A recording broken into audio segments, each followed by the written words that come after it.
Et la Chine compte bien tirer parti de son vaste marché de consommateurs grâce à une nouvelle réforme.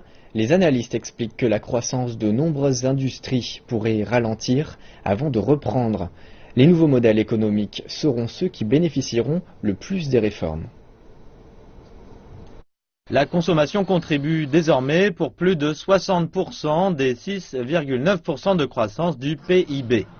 La réforme axée sur l'offre intervient à l'heure où l'économie chinoise connaît une nouvelle normalité, c'est-à-dire une croissance plus faible qu'auparavant, mais de meilleure qualité.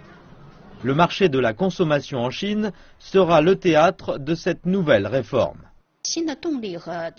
La nouvelle locomotive de la consommation est étroitement liée à l'intégration de la consommation et à l'ajustement de la structure de la consommation. Les services qui font appel à la diversification, à la personnalisation et qui utilisent l'expérience sont les nouveaux moteurs de la consommation. La nouvelle tendance de consommation va pousser le développement d'une industrie manufacturière et améliorer les services industriels. C'est la raison pour laquelle nous avons mis en œuvre cette réforme. La Chine, lentement mais sûrement, accélère sa réforme axée sur l'offre en 2016. Les experts disent que les nouveaux modèles économiques, comme le commerce électronique, sont en plein boom. Les industries émergentes et les nouveaux modèles économiques comme le e-commerce sont en plein boom. Les industries du détail en ligne ont connu une croissance de plus de 30% l'an dernier, ce qui a dépassé le rythme de croissance de toute l'industrie du détail.